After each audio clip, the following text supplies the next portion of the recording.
नमस्कार दोस्तों, स्वागत है आपका अपने YouTube चैनल पर। मित्रों, आज की इस वीडियो में हम बात करेंगे एक बहुत महत्वपूर्ण टॉपिक के बारे में।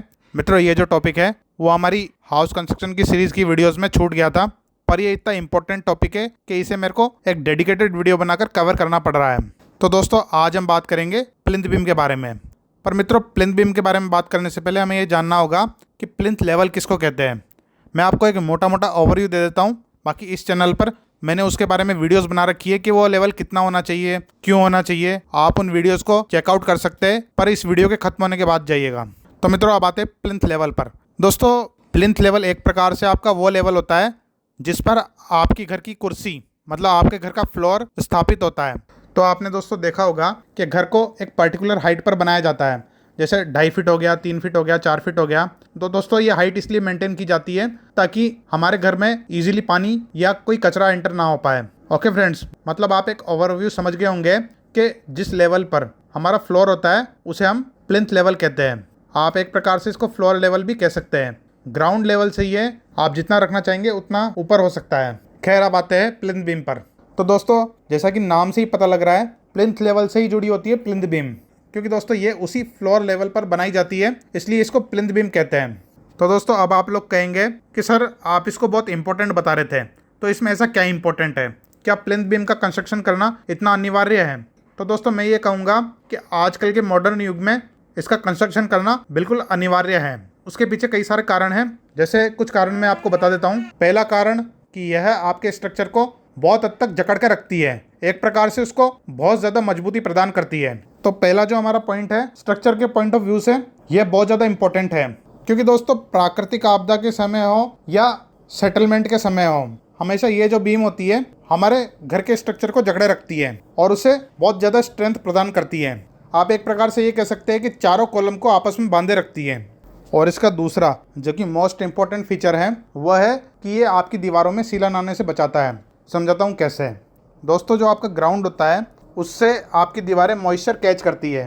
तो आप एक प्रकार से ये कह सकते हैं कि ये जो हमारी बीम होती है वो आपके ग्राउंड और आपकी ब्रिक मैसनरी के बीच में एक प्रकार से बैरियर का काम करती है, और उसके कारण जो हमारी जो सीलन होती है वो इसको पास नहीं कर पाती है। आपने कई घरों में देखा होगा कि जो लोग प्लिंथ बीम का निर्माण नहीं कराते हैं उनकी दीवारें झरती रहती हैं, मतलब दीवारों पर पपड़ियाँ हमेशा रहती हैं। आप चाहे उसको कितना भी रिपेयर करा लीजिए, पर ये जो बीमारी होती है वो परमानेंट बीमारी होती है, मतलब वो किसी भी प्रकार के कोई भी पेंट या केमिकल से ठीक नहीं की जा सकती है। आप फिर उसको रिपेयर कराएंगे, फिर वो पपड़ियों के रूप में झड़ने लगेगा। आप दोबारा उसको रिपेयर कराएंगे, फिर से उसका वही हाल होगा। इसलिए दोस्तों, कई लोग थक हार जाते हैं और एक बार घर बन जाने के बाद इसका कोई इलाज नहीं है। इसलिए हमें ये इलाज पहले ही करना होता है, हमें प्लिंथ बीम का निर्माण कराना ही कराना होता है। पर दोस्तों, अब आप में से कई लोगों के मन में सवाल आ रहा होगा कि सर ये काम तो डीपीसी भी करती है, मतलब डीपीसी भी सीपेज रोकने का काम करती है। तो अगर हम इसे ना कराएं और सिर्फ डीपीसी कराएं तो क्या ये पर्याप्त होगा? तो दोस्तों, इस पर मैं एक जल्दी ही वीडियो बनाऊंगा कि प्लिंथ बीम और डीपीसी में क्या फ़र्क है, क्या दोनों एक साथ करवाना आवश्यक है या सिर्फ प्लिंथ बीम या सिर्फ डीपीसी से भी काम चल जाएगा। इस टॉपिक पर जल्दी ही आपको एक डेडिकेटेड वीडियो देखने को मिलेगी। तो दोस्तों, इसका जो तीसरा फीचर है वह भी बहुत इंपॉर्टेंट है। मित्रों, ये जो प्लिंथ बीम है वो आपकी दीवारों को अनइवन सेटलमेंट से रोकती है। मतलब आपने देखा होगा कि आज से 15-20 साल पहले जब ये नहीं बनाई जाती थी और सीधा ही दीवार खड़ी कर दी जाती थी, तो दोस्तों उस कारण क्या होता था कि हमारी दीवारों में अनइवन सेटलमेंट होता था। मतलब कहीं से दीवार ज़्यादा धंस गई और कहीं से दीवार धंसी ही नहीं या कम धंस गई। तो उस कारण ये होता था कि दीवारों में बहुत बड़े बड़े क्रैक्स आ जाते थे।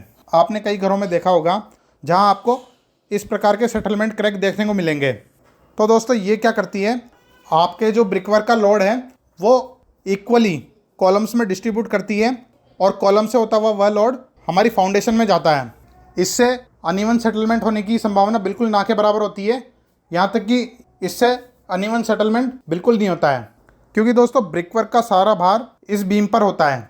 आप ये कह सकते हैं कि वैसे तो लोग इसके नीचे सपोर्ट प्रोवाइड करते हैं ब्रिकवर्क या स्टोन वर्क का, पर यदि आप लोग इसके नीचे सपोर्ट प्रोवाइड ना भी करें तो भी ये इतनी कैपेबल होती है कि आपके ब्रिकवर्क के लोड को आराम से झेल पाए। तो दोस्तों, ये तो हो गए इसके कुछ बेसिक फीचर्स।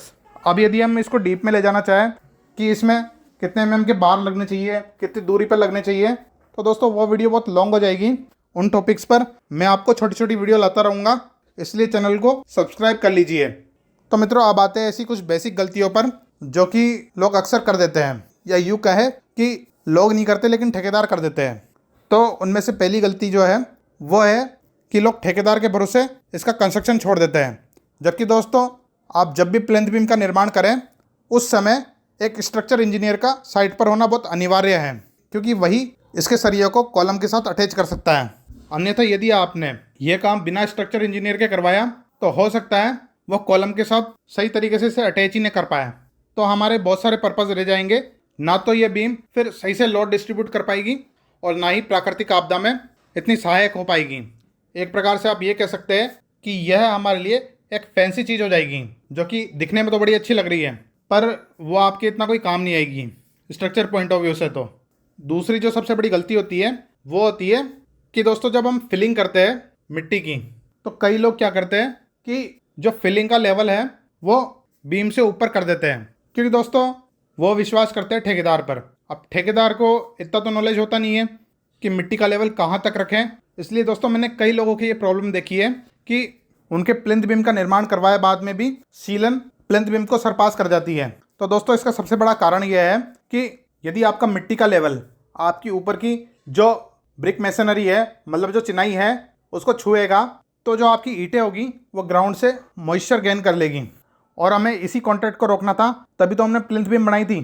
पर कई लोग ओवर फिलिंग करके उस पर्पज़ को ख़राब कर देते हैं। इसलिए हमेशा ये ध्यान रखिएगा कि जब भी आप लोग प्लिंथ बीम बनाएं तो फिलिंग का लेवल इतना रखें कि वो ब्रिक मैसनरी से टच ना हो, मतलब वो एक प्रकार से हमारी ब्रिक मैसनरी के अंडर ही हो।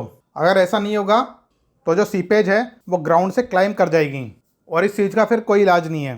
तो दोस्तों, आप जब भी ये प्लिंथ बीम का काम कराएं तो यह चीज़ आप स्वयं साइट पर खड़े रहकर इंश्योर करें कि उसका निर्माण ठीक से किया जा रहा है। और दोस्तों, इस बात का खासकर ध्यान रखें कि प्लिंथ बीम का निर्माण ड्राइंग के अनुसार ही किया जा रहा है, मतलब आपको कोई भी रैंडम हिसाब लगाकर इसका निर्माण नहीं करना है। इस बात का आपको बहुत अच्छे से ध्यान रखना है, वरना हमारा प्लिंथ बीम को बनाने का पर्पज़ ख़राब हो सकता है। तो मित्रों, ये थी एक छोटी सी वीडियो। उम्मीद है आपको वीडियो पसंद आई होगी।